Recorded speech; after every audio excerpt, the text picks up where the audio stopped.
anak yang daftar ke PT terkadang kok sampai 8 bulan, 1 tahun, 1,5 tahun itu status dia itu belum ada majikan. Terus gimana itu solusinya? Kok bisa sampai setahun, setahun lebih atau mungkin di bawah setahun mungkin 8 bulan, 9 bulan belum dapat majikan tapi stay di PT. Itu gimana ya? Jadi seharusnya itu kalau menurut saya ya sudah mulai harus diterapkan sistem aturan yang jelas. Salah satu contohnya seperti ini ya. Semisal kita mau daftar ke PT ya, kita belum dapat majikan. Terus kita semisal dicarikan majikan dulu. Setelah dapat majikan itu kita baru dilakukan pasporan ya.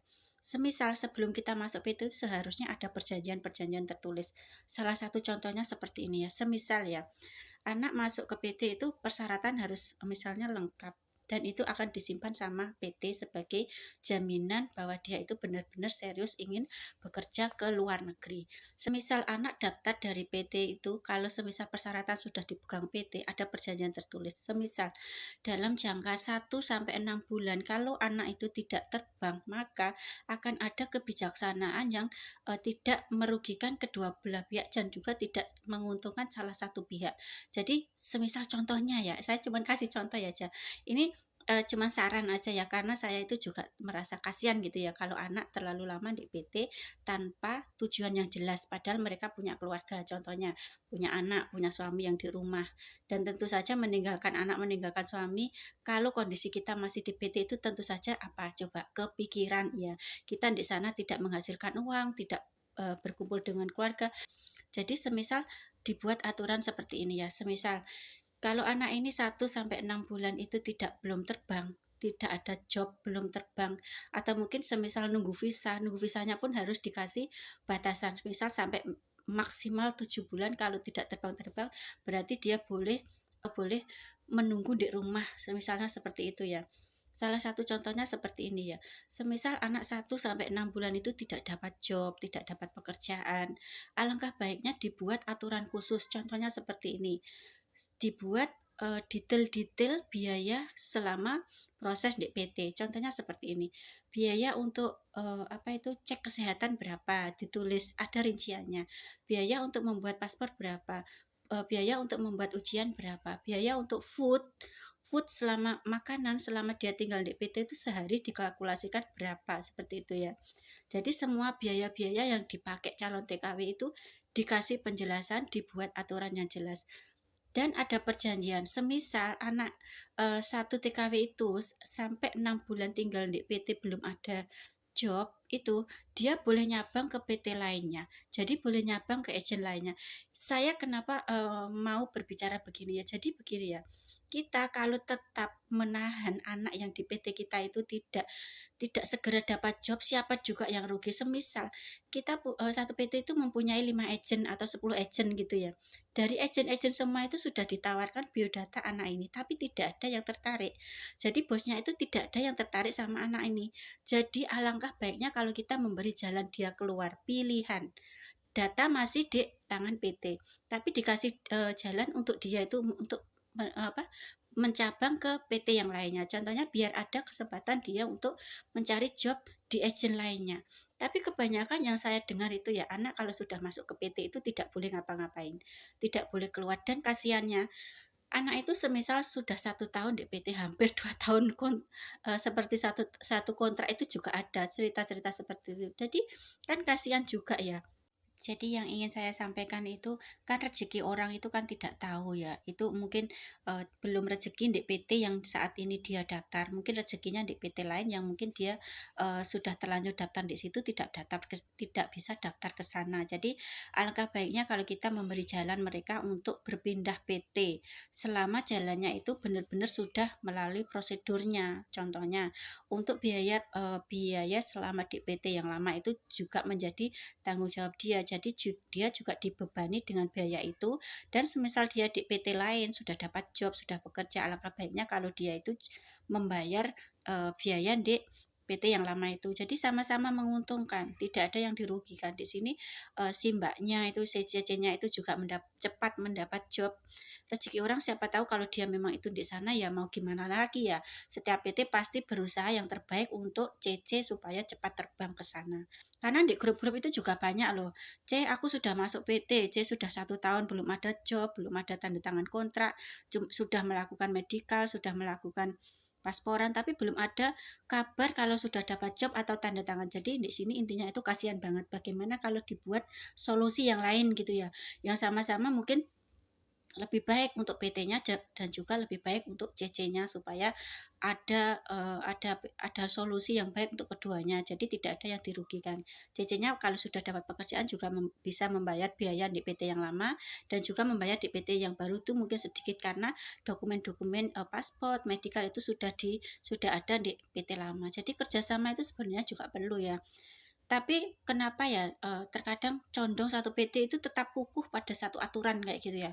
Kalau PT sudah masuk ke PT sini, ya kamu itu anak aku, nggak boleh kamu nyabang ke sana, nyabang-nyabang ke sana kayak gitu. Mungkin di sini ada ketakutan-ketakutan kalau CC-nya itu mungkin berpaling dan tidak mau dan tidak ingat dengan tanggung jawabnya di PT lama. Tapi kalau ada aturan jelas, kita bisa bekerja sama dengan PT yang mungkin ditunjuk sama si CC itu untuk dapat pekerjaan, dan dia memang dapat di situ dengan kerjasama dengan PT-nya itu, insya Allah juga dapat akan saling menguntungkan gitu ya. CC-nya juga bisa membayar dan PT-nya juga tidak dirugikan, sudah menampung dia selama 6 bulan, maksimal 6 bulan. Baiknya itu kedua belah pihak itu saling membuka diri gitu ya. Jadi CC-nya pun jangan sampai lupa sama tanggung jawabnya di PT lama, dan PT-nya itu memberi jalan kepada CC untuk bisa mencari job di PT lain, di agent lain. Karena setiap agent itu terkadang kan juga untung-untungan ya. Terkadang di sana itu jobnya itu banyak banyak yang mencari CC-nya itu seperti ini, tapi di sana itu tidak ada.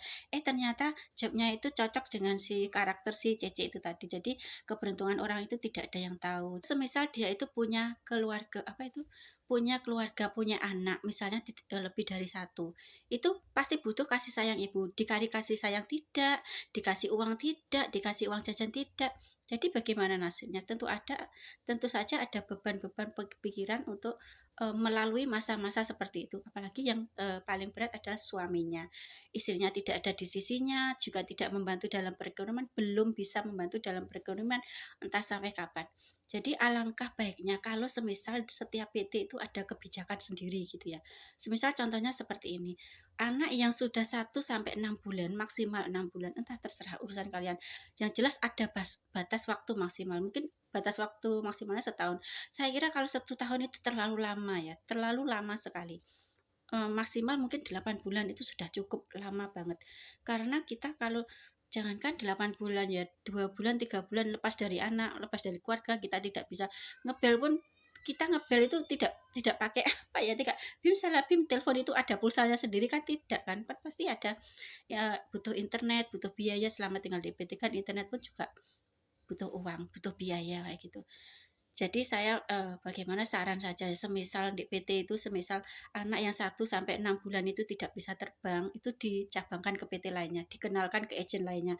Kalau PT bersedia mencarikan ke PT lain malah bagus. Semisal anaknya sendiri minta tolong keluar dari PT, dicarikan temannya, koneksinya, itu biarkan saja dia mencari majikan sendiri dengan perjanjian seperti ini ya. Contohnya ya, semisal anak itu sudah mendapatkan job, sudah mendapatkan pekerjaan di luar negeri, biaya biaya selama di PT dulu yang dia belum dapat job, belum dapat majikan, tidak bisa terbang dari PT itu, juga harus menjadi tanggungan untuk si TKW tadi, meskipun dia dapatnya di PT lainnya. Itu sudah menjadi resiko dia ya. Jadi selama mungkin kalau di PT lainnya itu karena sudah tidak perlu lagi medikal, tidak perlu lagi pasporan, tidak perlu ujian-ajuan atau apa itu yang lainnya, mungkin di PT lainnya itu lebih ringan, cuman beratnya itu di PT yang lamanya karena sudah sampai pada 6 bulan kayak gitu.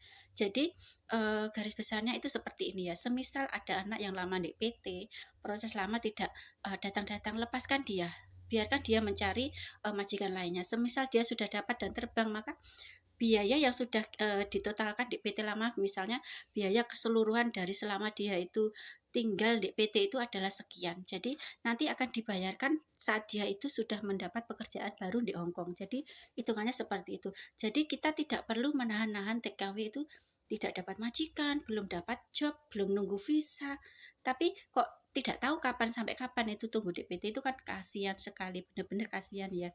Jadi alangkah baiknya dibuat aturan seperti itu. Semisal kamu boleh mencari ke PT lainnya dengan syarat pembayaran kamu sekian dan kamu biodata kamu masih tetap di sini. Semisal kamu benar-benar sudah dapat job di PT lain, maka biodata kamu akan kami serahkan ke PT itu dan urusan potongan gaji akan kami urus dengan PT seperti PT yang dia dapat majikan di situ. Itu mungkin bisa menjadi solusi ya untuk TKW-TKW yang sudah lama di PT. Kasihan banget kalau di PT itu ya lain. Jadi kedua belah pihak itu seperti kerjasama. Jadi tidak saling merugikan dan juga kedua belah pihak itu tidak ada salah satu yang dirugikan.